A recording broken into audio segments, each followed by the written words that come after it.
Is this Wade's phone number I'm currently speaking to? Yes, this is Wade. Who's asking? This is Cliff. I borrowed Sam's phone.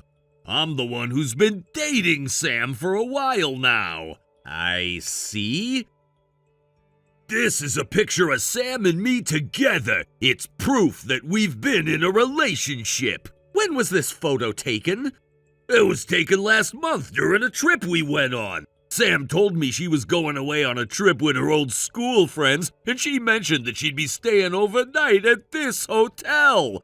So we decided to further proceed with the relationship we had before. Ah, I see. So, based on what you're saying, you are aware that Sam is my wife? Yes, I am aware. That's actually the reason I'm calling. I wanted to talk to you about something important. What exactly do you want to discuss? To put it bluntly, I would like you to divorce Sam. I see. Well, I'm sure you understand, but if a divorce happens, there will be compensation involved. Of course, I'm referring to the fact that I'll be making claims for damages against both you and Sam. Yes, I understand that. I've thought about it, and I'm ready for that. That's why I'm reaching out to discuss things with you.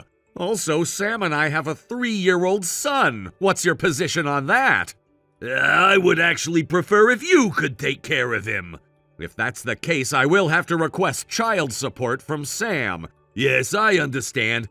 And as her future husband, I will take full responsibility for providing for him. I'll make sure to pay the child support. I understand your point, but just to confirm, does Sam know anything about this situation? No, actually, Sam has no idea about any of this yet. Her birthday is coming up next month, right? Yes, that's correct. Well, here's what I'm hoping for. I would like to finalize the divorce before her birthday so that once she's officially free, I can propose to her as a surprise. I've been waiting for the right moment, and this would be perfect. A surprise proposal, huh? Do you understand my intentions? I'm serious about this. I understand your intentions, and I see where you're coming from. But before I make any decisions about a divorce, I need to discuss this with Sam. So I can't give you a final answer right away. I'll need time to talk to her and then get back to you with a proper response. I see. Well, I'll be waiting for your reply. I really hope you'll consider everything carefully. I understand that you're serious about this. However, as I mentioned, I need to speak with Sam first. This isn't something I can decide on my own. That's fair, of course. I completely understand. But let me tell you something. This isn't just some casual thing for me. Sam and I have been together for a while now, and we've built something important. I want to make her my wife, and I want to be with her for the rest of my life. I appreciate that you're being honest with me about your intentions, but I still need to talk things over with Sam. I can't make any decisions without consulting her first. I understand that, and I'll respect that. But I'll say this, I'm prepared for whatever comes next. I'm ready to support Sam in every way I can. And if that means being her husband, then I'll gladly step up and take on that responsibility. I'm sure you will, but I also have responsibilities. As Sam's husband, I've taken on responsibilities that I don't plan to give up easily. I have a family to protect, and I'm gonna make sure that no one gets hurt in this process. I understand that, I really do. But I want you to know that my intentions are pure. I want to be with Sam, and I'm willing to do whatever it takes to make that happen. Well, we'll have to wait and see how things unfold. Again, I will talk to Sam, and then I'll let you know where we stand. Thank you for understanding. I hope that you will seriously think about what I've said and take it into consideration. I will. I'll make sure to discuss it thoroughly with Sam. Please, be patient, and we'll figure things out. Thank you for your time. I'm looking forward to hearing from you soon.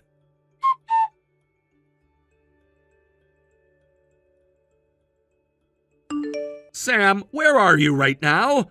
I just got off work and I'm on the train home. Well, that's usually the case, but what's with that tone? I got a message from a man named Cliff earlier today. Cliff? He says he's your affair partner? So what's going to happen? Well, He showed me a photo from last month's trip as proof. he went that far? I was planning to wait and decide after hearing your side of things, but based on your reaction, I guess I can assume that what Cliff says is true? Yes, I'm sorry, but that trip was with my friends from school. It was really just a friend's trip. I see. And? Cliff is a junior of mine, and he was traveling alone. It just so happened that we stayed at the same hotel. We hit it off and spent a lot of time chatting in his room about old memories, and the atmosphere just took over. I admit it. I'm sorry. I understand it's not about the number of times, but I want you to know that it was just that one time with Cliff. Since then, he's been messaging me a lot, but I haven't replied or met him. I see. I've been thinking for the past month about whether or not I should be honest with you. But now that it's come to this, I know I have to accept that divorce might be the only outcome. I'm really sorry. Well, I understand now. We'll talk face to face when we meet. Yes, I'm sorry. But you know, there's something that doesn't quite add up between your story and Cliff's. What doesn't add up? Cliff was all ready to marry you. What? He said he wants to propose to you on your birthday next month, but he wants me to divorce you before that. What is that? I don't even know how to respond. I didn't even have that intention, and if I could go back, I regret it all. I even talked to Cliff about it, but guess he didn't understand. Anyway, we'll talk tonight. I'll show you the messages from him then. Divorce is almost certain for me, but I think there's something wrong with how Cliff and I are not on the same page. Yes, I'm really sorry for all the trouble I've caused.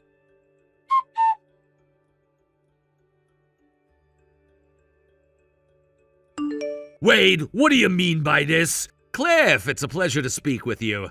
I had Sam contact you, and this is the situation. We are proceeding with the divorce, but Sam has absolutely no intention of marrying you. Why did you have to talk about the surprise? What? The surprise proposal. It was supposed to be a surprise. You can't just bring up the divorce without mentioning me at all. Cliff, are you aware of your position right now? Of course! That's why I'm offering to pay both the alimony and the child support for your son. I'm fully taking responsibility for all of that. However, the issue is that Sam, the person involved, says she considers the whole situation a mistake. She wants to make amends to both me and our son, so she's willing to take care of the alimony and child support herself. She plans to pay from her own money. Understood, then let's do this. What are you suggesting? I'll double the alimony that we initially discussed. How does $600 sound? What?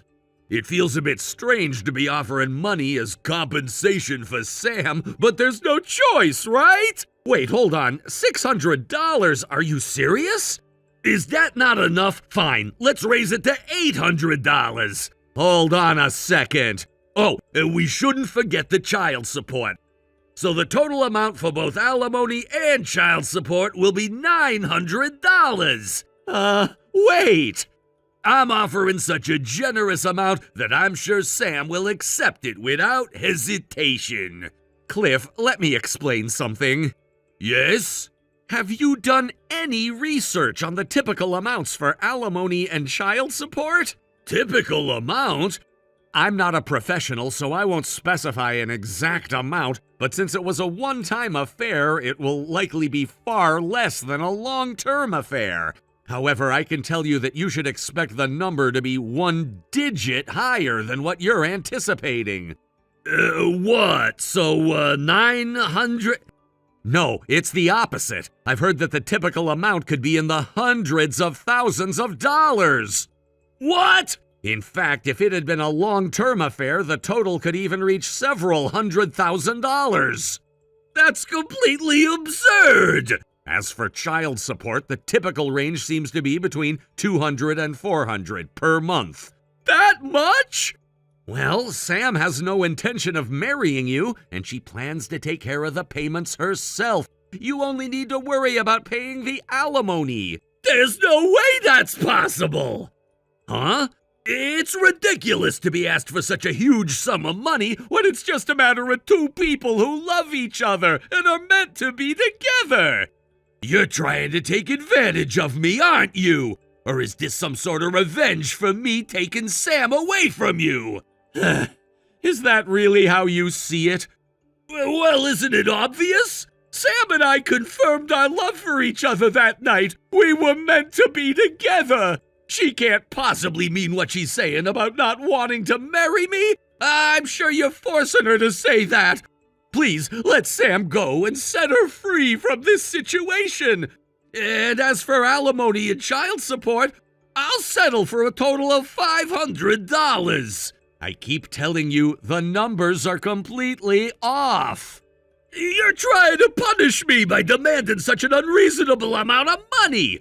Fine, this is my final offer. This is impossible. We're not getting anywhere with this conversation. Continuing to text about this will just waste time. I'm hiring a lawyer. What? For now, please stop contacting me or Sam directly. Sam has already blocked you, I believe. What? That can't be right.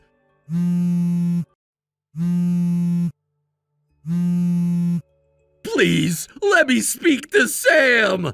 I'm sorry, but from now on, I request that you refrain from contacting either me or Sam. I've confirmed your current address through Sam's friends, so I believe a lawyer will be coming to visit you soon. I won't accept this. I finally got together with Sam. Meeting again at that hotel was definitely fate. It was a sign that we were meant to be together. I've loved Sam since we were in school, and now we're finally together. Don't you dare get in the way of our love.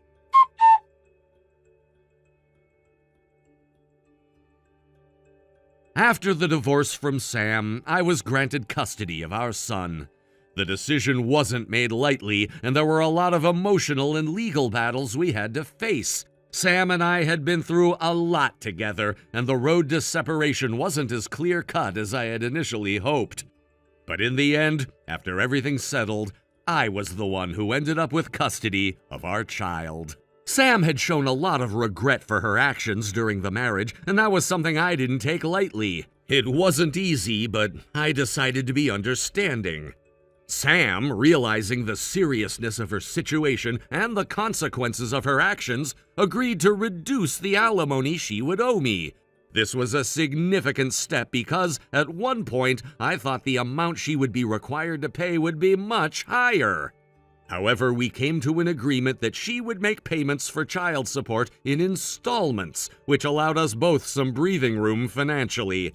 We also decided not to go through with a division of property, meaning that I wouldn't be entitled to a share of her assets. In a way, this was a relief because it simplified the process, though I would be lying if I said it wasn't a little disappointing. The financial arrangements had been difficult to settle, but it was the emotional aftermath of the divorce and dealing with Cliff that took the longest time to sort out. Cliff, who is a key part of our separation, became a significant source of stress and conflict. From what I could gather, he seemed to believe that Sam's reluctance to marry him was somehow tied to our son and me. He thought that the bond I shared with my son was preventing Sam from being able to fully commit to him. This idea came out of nowhere, but it became a huge issue for all of us. Cliff, for reasons I still don't fully understand, became increasingly erratic in his behavior as time went on. There were several incidents where Cliff's behavior escalated. At one point, he made an attempt to abduct our son. I couldn't believe what was happening. I never thought something like that would happen to us. He tried to take my son, and it was all too much. That was when I realized that things had gone too far, and I had to take action to protect both myself and my child. Cliff didn't stop there, though. There were other disturbing incidents, such as me being attacked one night while walking alone. I was injured, though not severely, but the fear and trauma I experienced from those events stayed with me long after the physical wounds had healed. These incidents were too much to handle, and I knew I had to protect my son and myself. I filed a report with the police detailing everything that had happened. I felt a strange sense of relief when the authorities took the situation seriously and did what they could to ensure that Cliff was taken away and placed where he couldn't hurt us anymore. It wasn't an easy process, and it took a long time before I felt safe again, but I knew I had done what I needed to do to safeguard my family. I couldn't allow Cliff's actions to dictate my life or my son's future. During this time, I had to make some decisions that would affect the rest of our lives. I couldn't stay in the same place with all that had happened, so I packed up and moved away with my son. We moved into my parents' house, a place I had not lived in for many years. It wasn't ideal, but it felt like the safest place to be at the time. I didn't want to risk staying in a place that felt unsafe, not with everything that had occurred. My parents were incredibly supportive, and having them around gave me the strength I needed to move forward. They helped me and my son settle in, and it felt comforting to know that we were surrounded by people who cared about us. Sam, for her part, also decided to move out of the home where she had been living. She went back to her parents' house, which wasn't a decision I expected her to make, but it was probably for the best. I knew she needed to get some space and sort things out in her own way. The situation was difficult for everyone involved, and we all needed time and space to heal. It wasn't just about me and Sam anymore. It was about our son and what was best for him. I couldn't let the events that had happened affect his life any more than they already had. Now, our relationship with Sam is limited to being co-parents. We only contact each other when necessary, and it's all about our son. That's all that matters. We don't talk much beyond the essential things like arranging schedules and ensuring that our son's needs are being met. While I wish things had turned out differently, I know that this is the best course of action for everyone involved. We've both had to make sacrifices, but at least now we're both focused on what's most important. As for Cliff, things have been quiet for a while. I'm not sure what happened with him after everything ended, but I know that I did what I could to keep him away from my family. His parents, who were probably just as shocked by his actions as I was, reached out through their lawyer to apologize for the way things unfolded. It wasn't much, but it was something. I was glad to hear from them because it meant that they recognized how wrong their son had been in this entire situation. I never wanted things to get this far, but I knew I had to take a stand for the safety and well-being of my son and myself. Now, as time goes on, things are starting to feel a bit more normal. The fear and anxiety that haunted me during those dark times are slowly starting to fade. I can finally breathe again, and for the first time in a long while, I'm starting to feel like I have control over my life. It's been a long and difficult journey, but I know I made the right choices. I'm just focusing on my son, my family, and rebuilding our lives together. I have no idea what the future holds, but I know that we're stronger now, and I'm ready to face whatever comes next. Looking back, I realize how much I've learned through everything that's happened. It wasn't just about surviving, it was about finding the strength to move forward even when it seemed impossible. I don't regret my decisions, and while I still have a lot of healing to do, I know that I've done what was necessary to protect my son and give him the life he deserves. Peace is slowly returning to our lives, and I'm hopeful that the worst is behind us. Thank you for watching and listening. We hope you enjoyed the video. Don't forget to like this video and subscribe. Also, feel free to leave a comment about what you thought of the story. We look forward to seeing you at the next story. Thank you for watching. Please subscribe and hit the like button. See you next time.